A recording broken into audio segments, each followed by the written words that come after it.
Today's one of those episodes where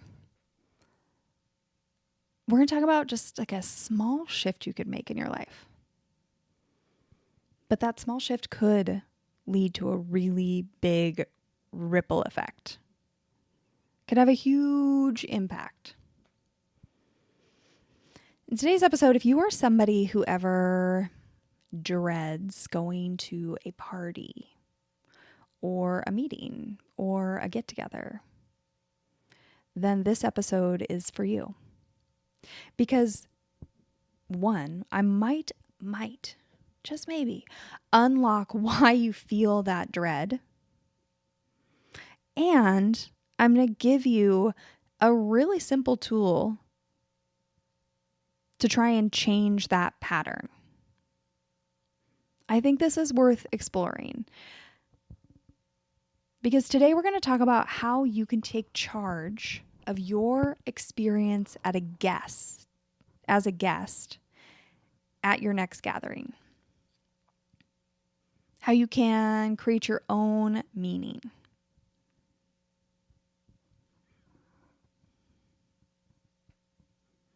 So to start off, I want to ask you a question, and I want you to give me an honest answer. How often do you wish that you were invited? It could be to a group or a gathering, a conference, meeting, get-together, party, celebration. How often do you find yourself wishing you were invited? Shoot, it could be invited to just simply hang out at a friend's house.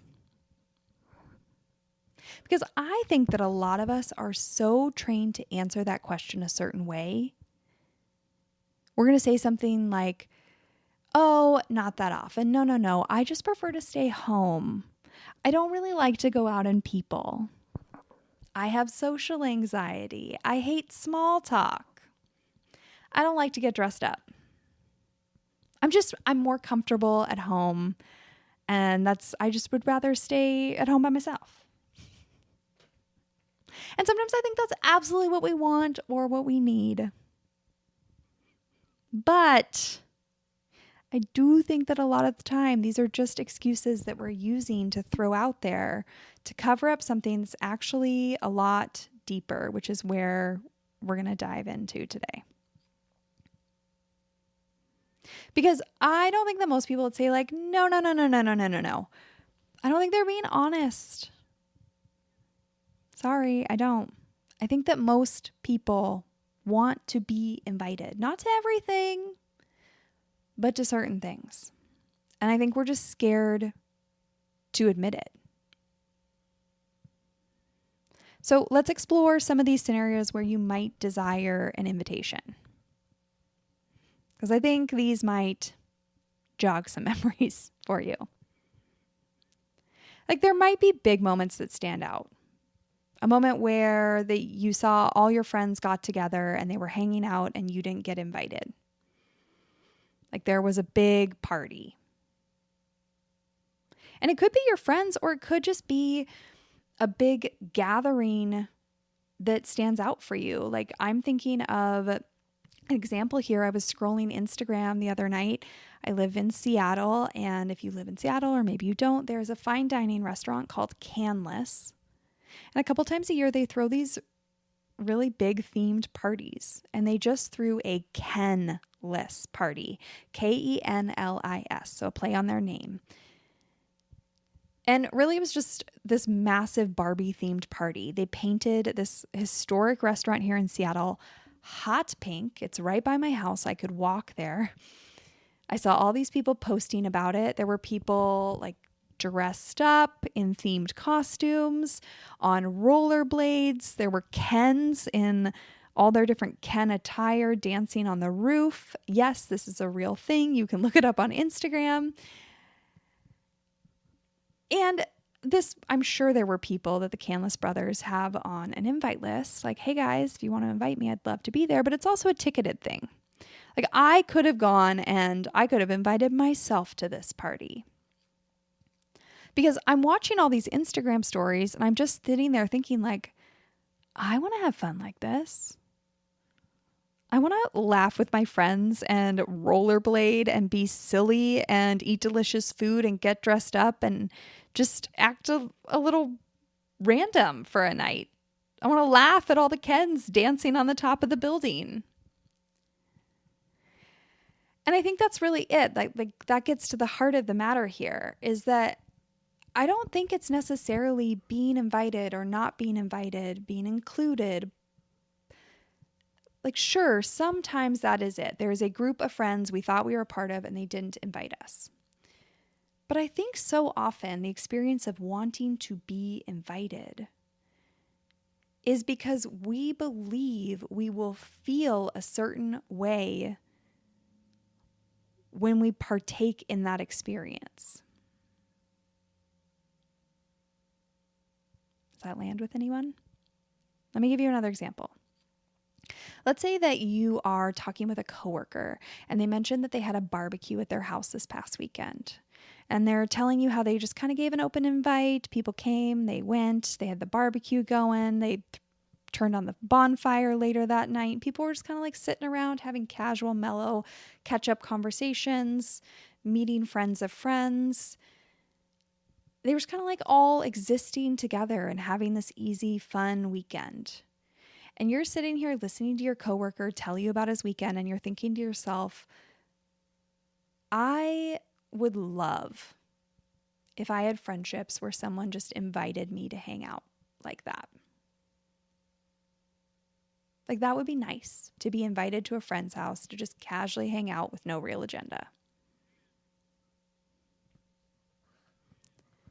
Another example could be seeing two friends of yours who decided to go on a trip together. Maybe they invited you even and you said no. And now you're watching them on this trip. They're posting on social media and it looks like they're having a really fun time. They're being adventurous and they're laughing and they seem like they got lost in this like big park in the city they're in, but they're just like giggling about it and they're taking photos. And you're just having this moment where you're watching it and you're thinking like, I would love to be invited to go on a trip like that. I would love to feel like that. And I'm going to give you one more example of this because I really want to hit home that like, I think we do have these moments. And this one's a personal example, actually. I was scrolling through social media a couple weeks ago and a very historic friend of mine, someone that I am just currently not as close with, that our friendship is kind of like naturally drifted apart. This friend had a major milestone celebration. And at one point in our lives, I really envisioned that we would be there for each other at every single one of these big milestone celebrations. And so I saw the posts about this party and I was hit with this moment where I was thinking to myself like, wow, I wish I was invited to that. And it's not really about me being invited or not invited or proving that we're friends or like she didn't invite me so we're not friends anymore. Like I personally don't feel any of that. I know some people might, but I don't. What I felt was this moment where I just had to be really honest with myself. Like I always thought that we would feel close for these big milestones. And the honest truth is we don't feel close in this moment. Now, that's not to say we never will, but right now we don't. And I want that invite because I want to feel close to her, to go and celebrate and tell her how excited I am for her because I am.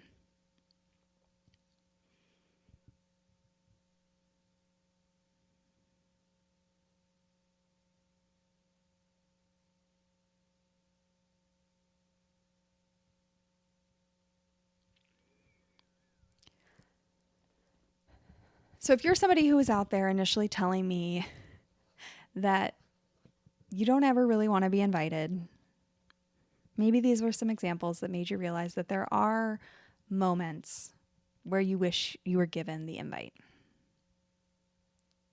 Now, here's the wild thing, is that although I think so many of us are feeling that we would love to be invited because we want this end feeling of connection, of joy, of fun, of spontaneity, like whatever that feeling is, I think so many of us also feel this immense dread when the time arises to actually go. Like you wake up the morning of, and you're like, oh, I'm kind of tired. I don't know. I don't really want to socialize with people today. I don't know everyone that's going to be there, and I'm not good at small talk. I can't believe I have to get dressed. Like we have all this dread about going. And I have a working theory as to why this is. It's that we want to go to these gatherings because we have this built up expectation of how we will feel. And it's actually, no, I wouldn't even say expectation. We have a desire for how we will feel when we go and gather with these people. But when we go to leave and we go to put our shoes on, we are already anticipating the possibility that we are going to be disappointed, that this gathering, like so many, will not meet that feeling. And when this happens over and over and over again, because maybe that reality comes true, maybe you do have this desire for how you're going to feel. You go to the gathering and you leave disappointed. So this is confirmed. And this happens over and over and over again. We create this pattern or this cycle where we desire these get-togethers that will make us feel a certain way, but then we also simultaneously dread them because we're already anticipating the disappointment. Because how many times have you left a party and thought to yourself, like, oh, why did I even go? This was so much energy. I don't want to be here. I wish I had just stayed at home. And that's a bummer. I'm bummed for you. Because not only are we left disappointed, but also because I just believe that overall gatherings are really important. Like if we take a step back and we look at what a gathering is, it's a bunch of people coming together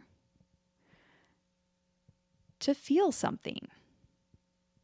And the best gatherings, I think, if we look back on them, there's something about that gathering that caused like an internal state change, an emotional shift, some sort of momentum in our lives. And we're all out here spending so much time in our own heads, which is great, by the way. I'm not saying like don't spend time in your thoughts and meditating and being present with yourself, but I'm just saying a lot of us, that's how we spend the majority of our time. And sometimes it is nice to be with other people who might inspire you or offer a fresh perspective or a boost of information or a new way to see the world, an opportunity to feel invigorated or nourished or supported. Like the best gatherings, the ones that we will remember, are because we felt something that caused a shift in us. Whether that is like a shift up in momentum, or it was that kind of like hangout chill gathering where we have a sigh of relief because we feel supported. And the unfortunate thing is, I think we can all agree that those like really life-altering gatherings, unfortunately for a lot of people, they are pretty few and far between.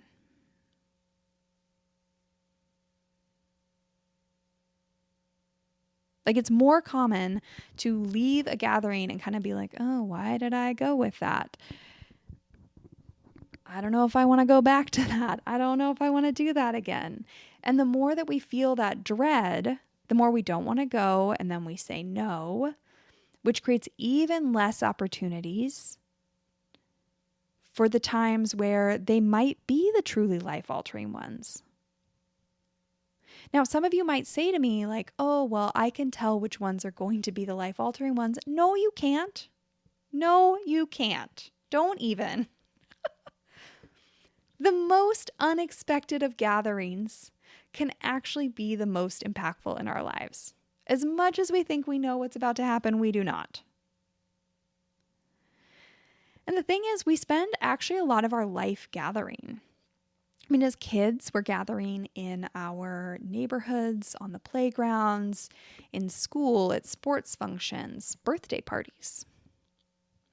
And then as adults, we're at weddings and meetings and conferences, casual hangouts, more birthday parties, backyard barbecues, dinner parties, field trips, birthday parties. Oh, I said birthday parties. So many birthday parties.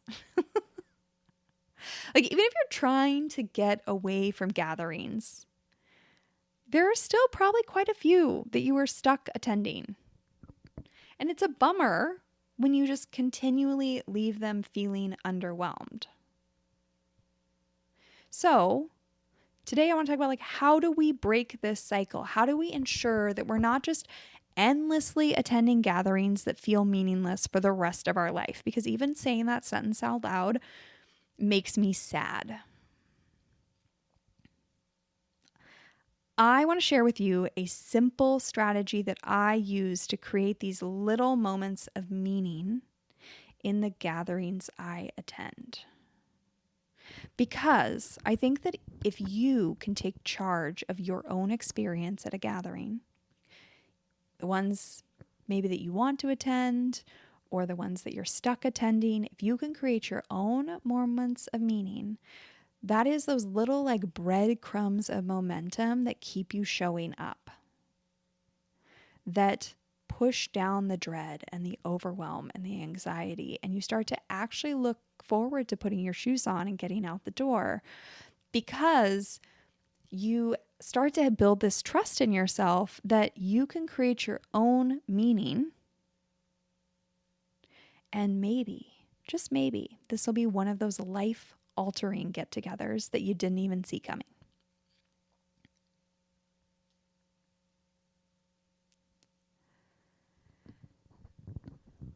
But in order to do this, we have to be more active in our role as a guest.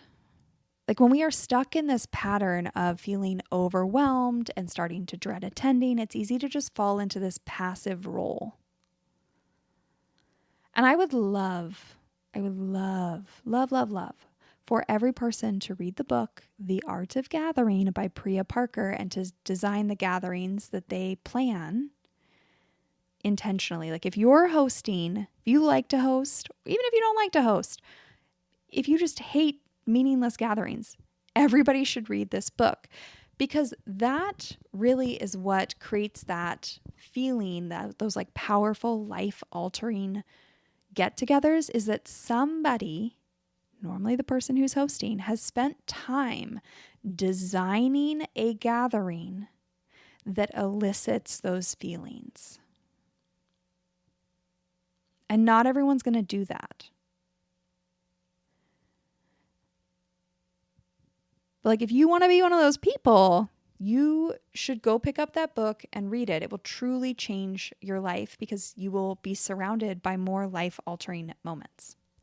But not everyone's going to do that, unfortunately. And we are all going to have to go to gatherings that are hosted by people who are just following the same cookie cutter formats that really don't create an environment that is eliciting feelings. We're just like following through the motions. We're there, we show up, we eat the cake, we blow out the candles, we go home. Something like that.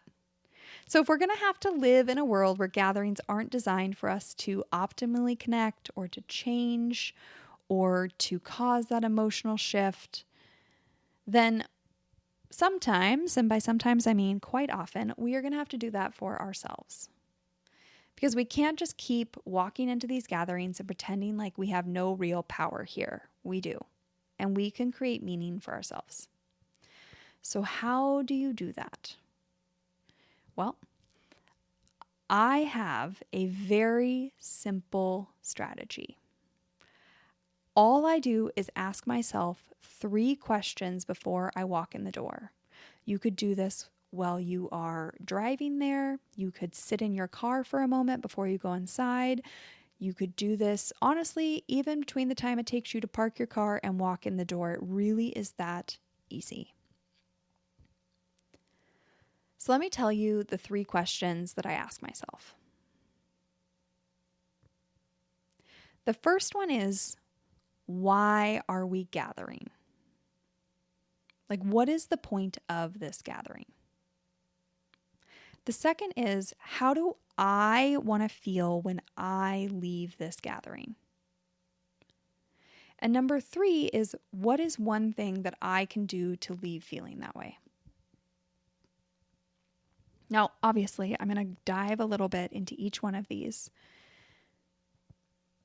And I'm going to try and give you some examples, but I also I don't want to make this too overly complicated because it really should be a simple exercise.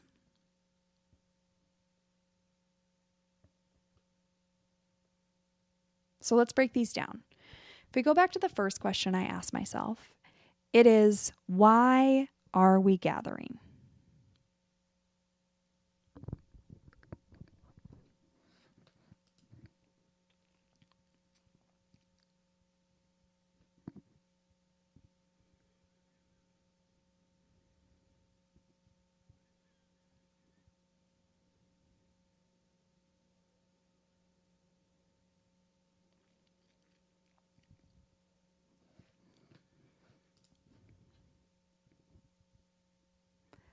If you're going to a birthday party, then you are probably gathering to celebrate the birthday person.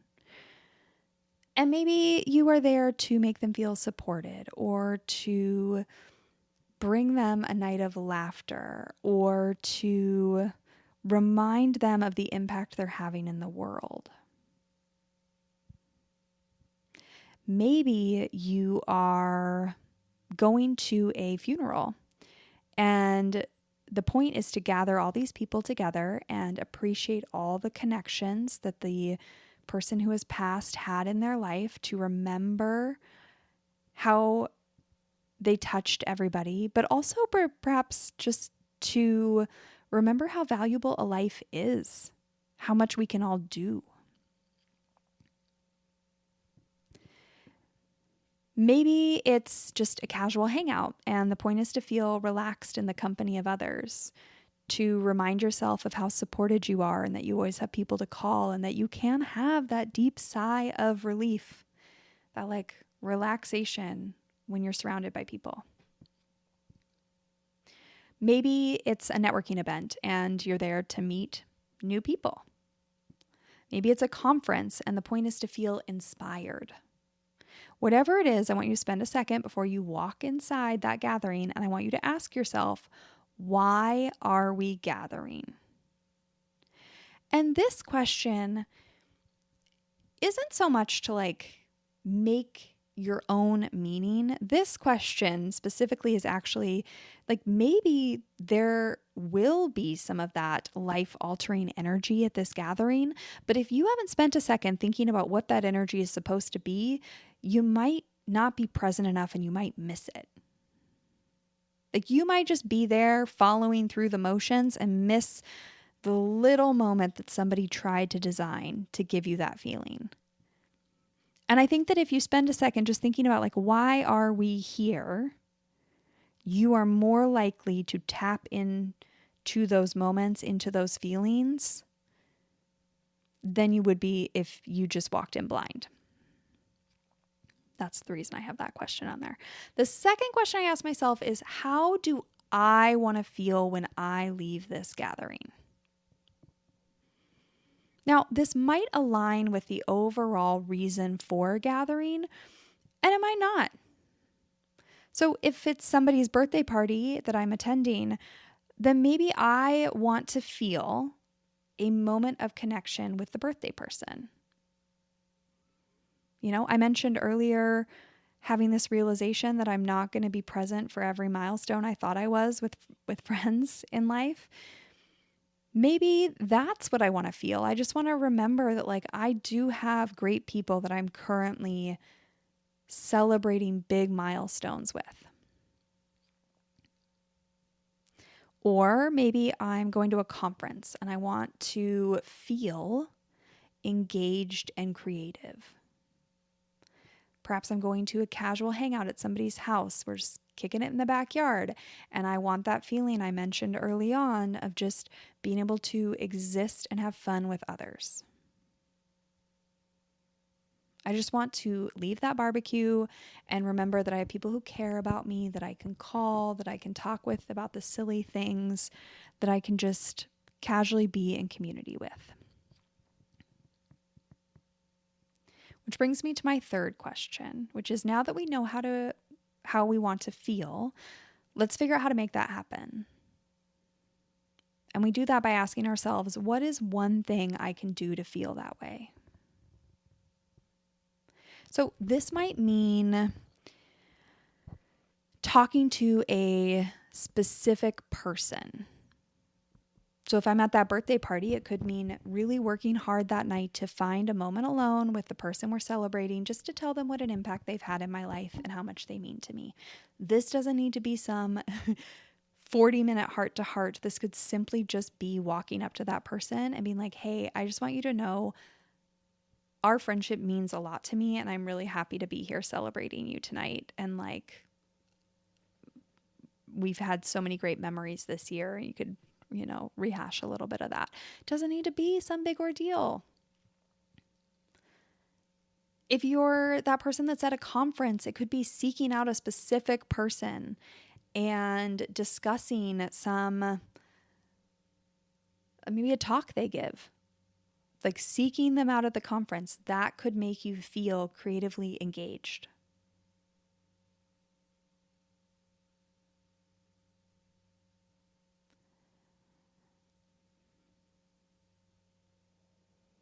If you're at that backyard barbecue and the idea is just to feel at ease, it could be, I want to laugh as much as I can tonight. I want to remove myself from any really intense, deep conversation tonight. And I just want to go home feeling like I laughed the most. I want to be silly and fun and peaceful and at ease and free. And by doing this, by asking yourself these 3 questions when you walk into the gathering, I believe you're taking back control of your experience. You're not just being that passive attendee, hoping that the host will throw together a party or a meeting or a gathering that leaves you feeling something. Now, this approach may not turn every get-together into some life-changing, life-altering event. But what I do think it does is that it helps ensure that it feels like this was time well spent, that you made a connection or learned something new or affirmed a friendship. And that small positive experience adds up.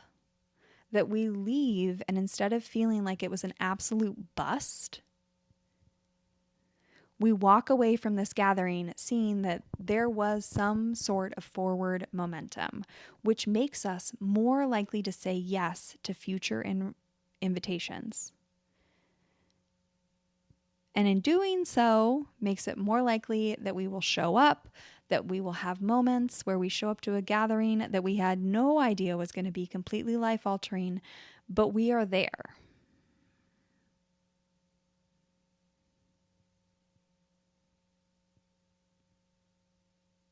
And I really think it's as simple as that. I have found in my personal life that asking these 3 simple questions before I walk into a gathering, just taking a moment and being intentional, can save me so many times from a get-together where the host spent no time thinking about it at all. But I don't want to waste those moments, because I do think that being in community or gathering with people can really be a spark in life. So I'm going to make that spark. I think by being an active participant, you might be surprised at how much it enhances your experience at the next get together. It also might be shocking to you how many moments you have in your life where you are feeling the feelings you had when you wanted to be invited. Because you are out there, you are living life. You're not watching it go by. You're doing the thing. And you're present to feel the feelings. And sure, you're still going to wish you were invited to certain things, or be in my situation where a past friend is having a milestone moment you're not at, and yet simultaneously like this weird feeling that you're also celebrating a different friend this weekend. That's just how it goes. I don't know.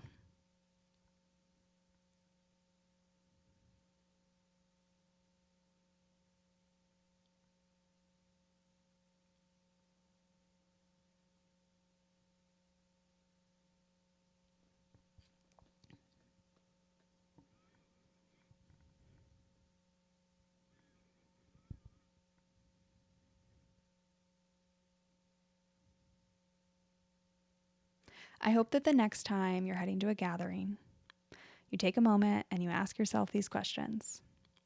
I think you'd be surprised how much it can make an impact. See you next week.